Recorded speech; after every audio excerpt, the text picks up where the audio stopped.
इस वीडियो में हम सी ए पी एफ ए सी 2019 के जो एस्पिरेंट्स जो सेलेक्ट हुए हैं, जिनका फाइनल सिलेक्शन हुआ है, उनके मार्क्स एनालिसिस, जो इंटरव्यू में जिन्होंने मार्क्स ये जो इतने प्राप्त किए हैं उसके बारे में डिस्कस करेंगे। ये जो सी ए पी एफ 2021 के जो एस्पिरेंट्स हैं उनमें से कुछ का डिमांड था कि मार्क्स जो 2019 का जो आया है उसके बारे में एनालिसिस करें, क्योंकि 2020 वाले का हम ऑलरेडी इसके पहले ही जब उस समय उनका जब मार्क्स आया था उसी समय हमने डिस्क्राइब कर दिया था। इसमें हम 2019 के जो 288 टोटल रिजल्ट जो इधर 288 आया, ऑब्वियसली 264 का पहले आ चुका था, लेकिन इसमें से उस समय जो सेपरेट इंडिविजुअल इंटरव्यू का मार्क्स नहीं था, उसमें टोटल सिर्फ 264 कैंडिडेट्स थे, उनके मार्क्स थे। इसमें 288 जो कैंडिडेट हैं उनके इंटरव्यू का मार्क्स का एनालिसिस करेंगे, ताकि जो 21 के इंटरव्यू में अपियर होने वाले हैं तो उनको एक्चुअल में चीजें पता रहे कि यस कितने स्टूडेंट्स हैं, उनको किस आधार पे मार्क्स मिलता है। हमेशा ध्यान रखो कि जो भी टारगेट है इंटरव्यू में, जो मैं समझता हूँ कि 100+ का आपको टारगेट रखना चाहिए। और सम टाइम देखोगे कि बहुत सारे candidate, my on experience with aspirants जिनको भी मैं गाइड करता हूं तो उनके बारे में ऑब्वियसली है, मैं सबके बारे में तो नहीं कर सकता हूं, लेकिन जिन कैंडिडेट्स को मैं गाइड कर रहा हूं, जिन कैंडिडेट्स को के साथ मैं जुड़ा हुआ हूं, उनके बारे में तो मैं कह सकता हूं। बहुत बार ऐसे होते हैं, उसका जैसे नॉन सेलेक्टेड कैंडिडेट का भी कुछ का मैं एनालिसिस करूंगा, जो हमारे साथ जुड़े हुए थे वो सेपरेट वीडियो में।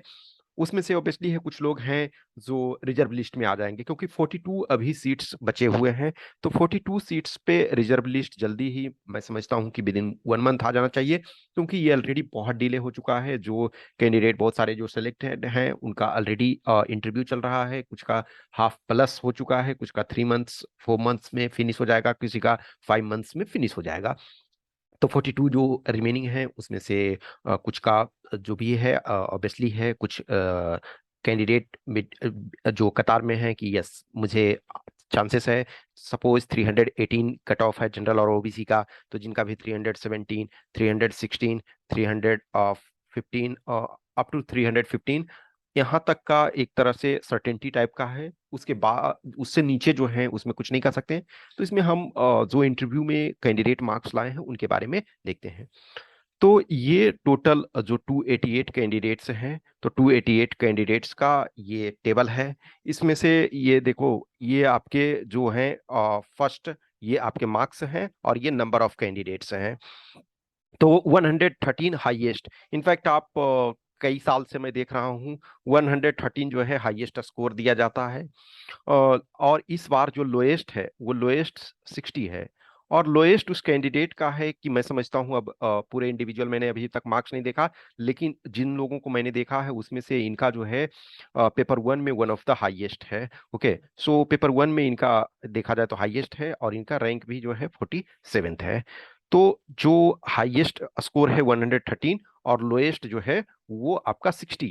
अब ये देखो, जो हाईएस्ट में भी कुछ लिमिटेड कैंडिडेट्स के कम हैं और लोएस्ट में भी देखो 60 वन कैंडिडेट, 68 वन कैंडिडेट, 68 देखो, जो 60 है उनका 47th रैंक है, जिनका 68 मार्क्स है वो उनका 133rd रैंक है। 69 है ओनली वन कैंडिडेट, 272 कैंडिडेट, 71 जो है वन कैंडिडेट का है, इनका 140th रैंक है। 74 जो है तो ये एक सर्विसमैन में है, तो 286 रैंक है। 75 जो है वो 3 कैंडिडेट का है। ठीक है, तो इस ढंग से अब ये आपको इसको भी एक्चुअल में देखना चाहिए और इसको भी, दोनों को देखना चाहिए, लेकिन आपका जो टारगेट होना चाहिए वो 100+ वाला होना चाहिए।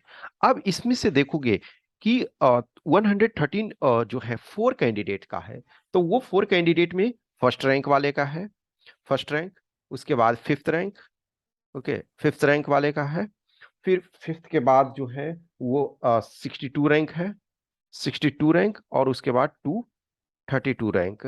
ओके, सो ये अब सोचो, फर्स्ट रैंक का भी है तो इसमें 232 रैंक वाले का भी है। तो ऐसा होता है कि ऑब्वियसली है, ये मानो कि ऐसा नहीं है कि टॉप रैंकर है उनका हर कंपोनेंट में अच्छा रहेगा। ठीक है, फर्स्ट रैंक वाले का ऑलमोस्ट तीनों कंपोनेंट बहुत अच्छा होता है। टॉप 10 वाले का ऑलमोस्ट तीनों कंपोनेंट बहुत अच्छा होता है, ये हमेशा मानो। टॉप 25 में भी मोर और लेस ठीक ठाक होता है, लेकिन टॉप 50 वगैरह में देखो तो एटलीस्ट 2 कंपोनेंट्स उनका अच्छा होता है। तो 3 में से ऑल 3 आपका अच्छा है तो इसका मतलब है टॉप 10 में आओगे। 3 में से 2 कंपोनेंट अच्छा है, अच्छा का मतलब है नॉर्मली मैं जो बेंचमार्क एक तरह से मानता हूँ 150 में मानता हूँ पेपर 1 में आना चाहिए, 90 प्लस जो है पेपर 2 में, और 90 प्लस जो एक तरह से कह सकते हो कि वो इंटरव्यू में। तो ये आपका, ये इनको अच्छा, अब इसमें से एक तरह से हो सकता है ये 105 हो सकता है, 105 हो सकता है, ये इसमें जो भी हो सकता है। तो इसमें हम इंटरव्यू वाला सिर्फ कंपोनेंट देखेंगे। तो 4 कैंडिडेट हैं जिनके आपके 113 तो ऑलरेडी हमने बताया कि first rank, fifth rank, 62 rank and 232 rank वाले का।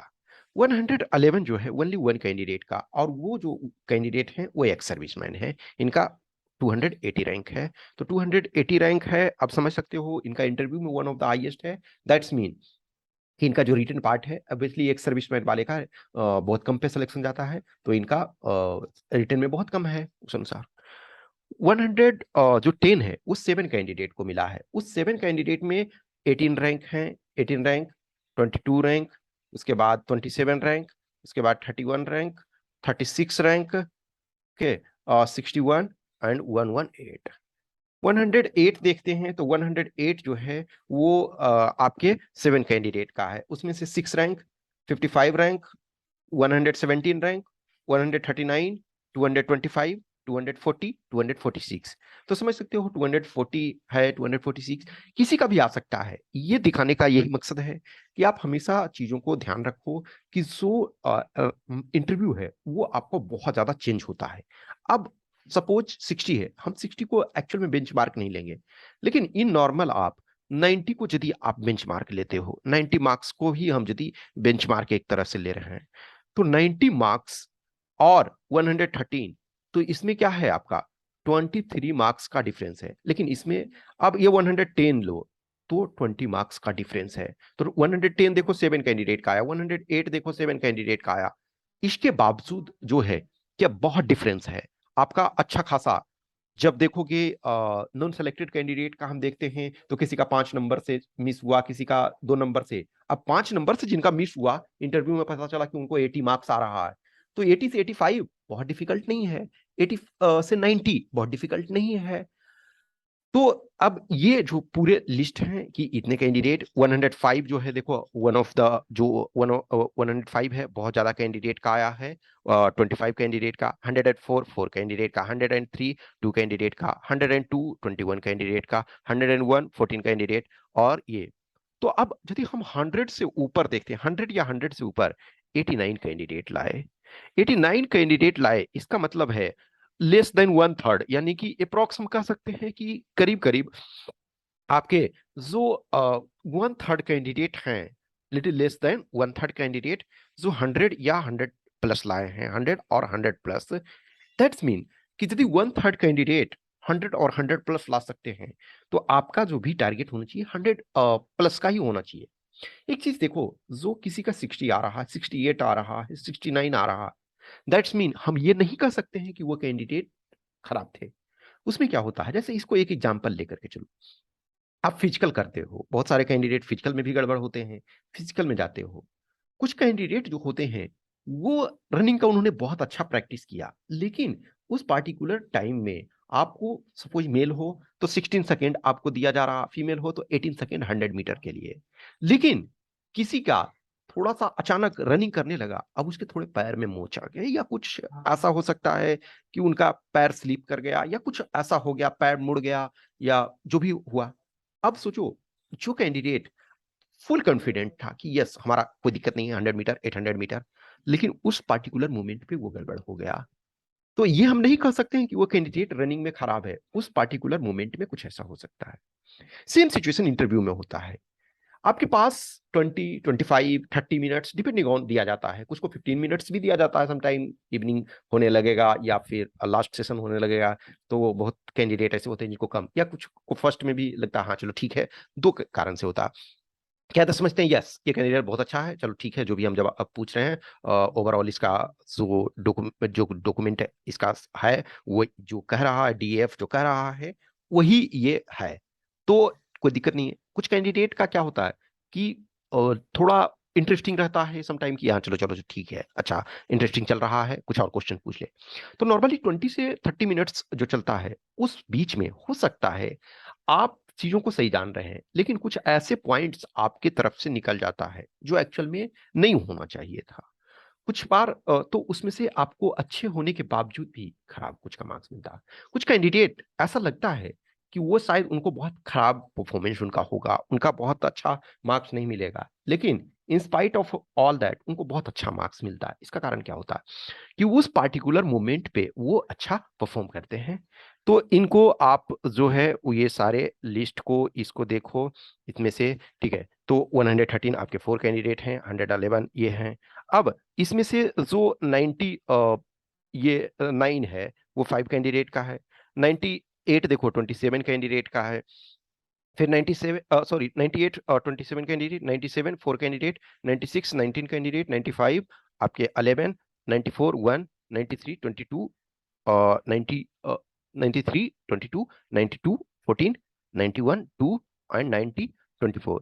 अब यदि हम 90, मैं ये नॉर्मल जो है बेंचमार्क मान करके चलता हूं कि इससे कम आपका नहीं होना चाहिए।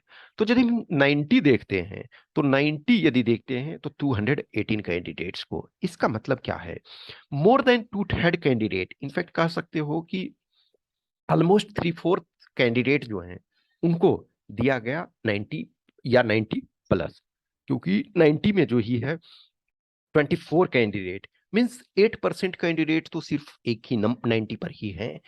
तो जो इसमें से सेलेक्टेड कैंडिडेट हैं, तो 90 हम यदि 90 बेंचमार्क मानते हैं तो 218 कैंडिडेट्स हैं। 95 यदि लो तो 155 कैंडिडेट हैं। यानी कि यदि हम 144 कैंडिडेट 96 मार्क्स यदि लेते हैं, 96 जो स्कोर है, तो 96 स्कोर तक जो है वो 144 कैंडिडेट्स। अब 200 आपके 18 कैंडिडेट हैं, सॉरी 288 कैंडिडेट हैं, उसमें से 144 को 96 या उससे ऊपर मिला है। तो एक तरह से हम ये मानो कि उससे ऊपर आपको टारगेट। अब इसमें से जो कैंडिडेट हैं, इसमें भी देखो अच्छा खासा कैंडिडेट है यहाँ पे, लेकिन 70 से नीचे ओनली 3 कैंडिडेट हैं। इधर देखो जो 5 लोएस्ट कैंडिडेट हैं, ओनली वन कैंडिडेट ही ऐसे हैं जिनको 5 लोएस्ट मार्क्स मिला है। अब इसका कारण क्या होता है कि समटाइम आप अच्छे होने के बावजूद भी शायद कुछ वो ऐसी चीजें होती है जो उसको रॉन्ग डायरेक्शन में आप ले जाते हो। हमेशा ध्यान रखो कि शायद जो आप रिटन पार्ट में लिखते हो, तो रिटन पार्ट में क्या है, कुछ जो पेपर 1 है या पेपर 2, तो पेपर 1 में क्या है कि पता ही नहीं है कि आपका थॉट क्या है, वो थॉट नहीं पता चलता है। क्यों? क्योंकि उसमें आइदर सही है या गलत है, और उसको मशीन चेक कर रहा है। तो मशीन से को कोई मतलब नहीं, मशीन ने ये देखा इतने इसके सही है, इतने इसके गलत हैं। हाँ कुछ एग्जाम ऐसे होते हैं, जैसे इंटरनेशनल लेवल के एग्जाम, जेआरई जीआरई और जीएमटी ये सब, जीमैट ये सब, तो इसमें क्या होता है समटाइम कि उसका डिफरेंट क्राइटेरिया होता है कि शायद आपने नंबर ऑफ क्वेश्चन इतने अटेम्प्ट किए लेकिन एक्यूरेसी आपका ज्यादा है, तो आपके प्रेफरेंस आपको मिलते हैं। मार्क्स ज्यादा आपका है लेकिन आपने मिस्टेक्स ज्यादा किए हैं, तो हो सकता है आपको कम प्रेफरेंस मिले। तो वहां वो सिस्टम, लेकिन यहाँ प्लेन्स मेथड है, आपने कितने सही किए कितने गलत किए उससे मायने नहीं रखता, एग्रीगेट आपके कितने सही हैं, यानी कि एग्रीगेट आपके कितने मार्क्स आ रहे हैं ये मायने रखता। तो पेपर 1 में तो पता नहीं चलता ना कि किसका पर्सनालिटी क्या है, किसने किस ढंग से, लेकिन पेपर 2 में कुछ हद तक आपकी पर्सनालिटी पता चल जाती है। क्यों? क्योंकि जो लिखते हो, तो जो आपका नजरिया होता है, जो अप्रोच होता है, जो चीजों को प्रेजेंट करने का, तो उससे पता चलता है। लेकिन पर्सनालिटी टेस्ट में क्या है, आप रियल में होते हो, वहां किताबें नहीं है, वहां कॉपी नहीं है, वहां पेन नहीं है, जो कुछ बोलोगे आप खुद बोलोगे। क्वेश्चन पेपर में जब दिया जाता है तो क्रॉस क्वेश्चन नहीं किया जा सकता है, लेकिन पर्सनालिटी टेस्ट में आपसे क्रॉस क्वेश्चन किया जाता है। तो ये है। अब यदि हम चीजों को देखें, तो हमेशा ध्यान रखो कि जब इंटरव्यू में जाते हो तो कुछ चीजें ध्यान रखो, जो 21 वाले कैंडिडेट हैं, 21 वाले एस्पिरेंट्स हैं, उनके लिए है, और जो भी 22 में जो अपियर होंगे उनके लिए भी, और जो कमिंग डेज में अपियर होंगे। इंटरव्यू जो है वो पर्सनालिटी टेस्ट इसको कहते हैं। पर्सनालिटी टेस्ट, पर्सनालिटी टेस्ट का मतलब क्या है, आपका व्यक्तित्व परीक्षण। पर्सनालिटी टेस्ट, इसको हिंदी में करोगे तो व्यक्तित्व परीक्षण होता है।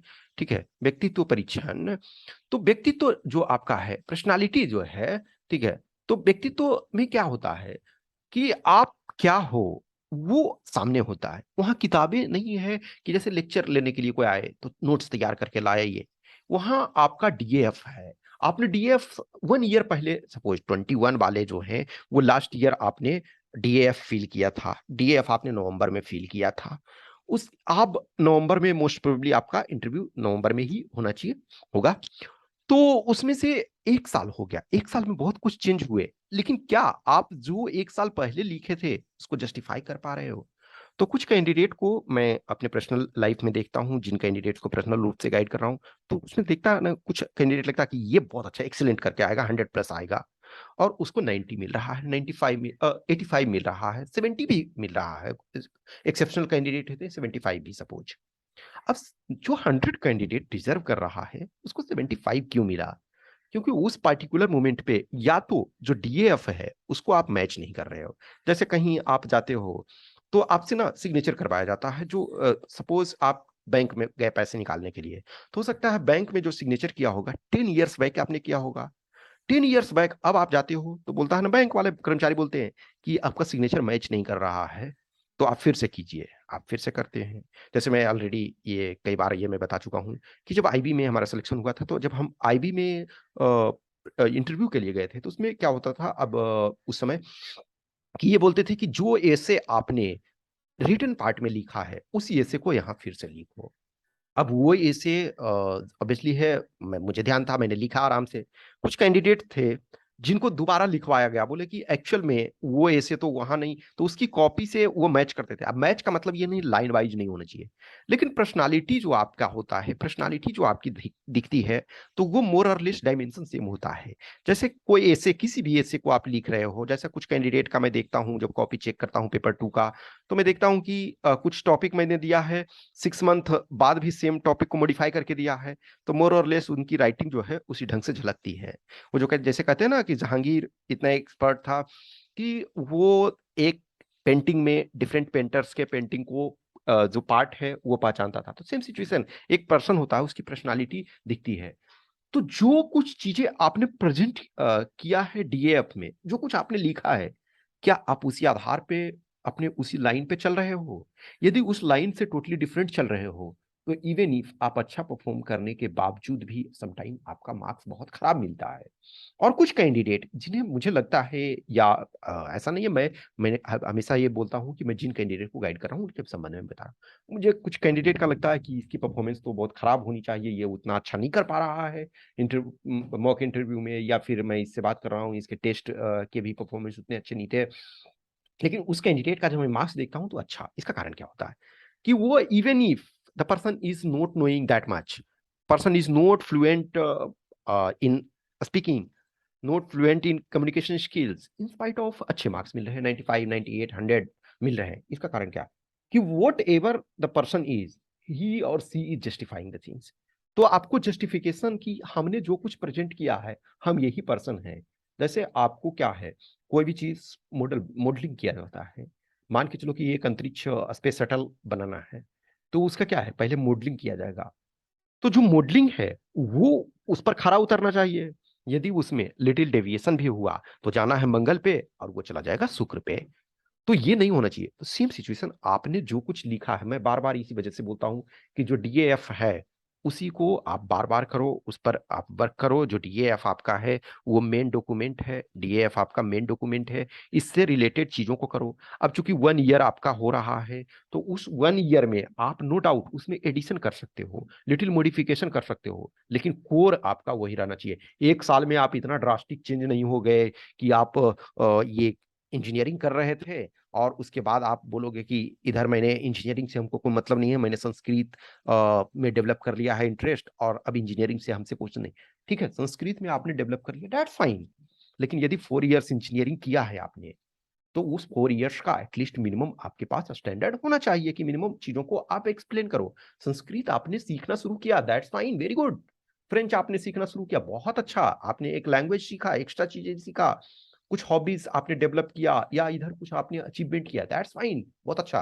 लेकिन जो 1 साल पहले आपने लिखा था उसको जस्टिफाई करो, उससे रिलेटेड चीजें जो भी है वो उसको जस्टिफिकेशन करना है। तो जो मार्क्स देखते हो, बहुत सारे कैंडिडेट बहुत अच्छा कर रहे हैं, इवन उनको लगता है कि खराब, तो उसका कारण है कि वो 20 से 25 मिनट से है, उसका उन्होंने सही उपयोग किया।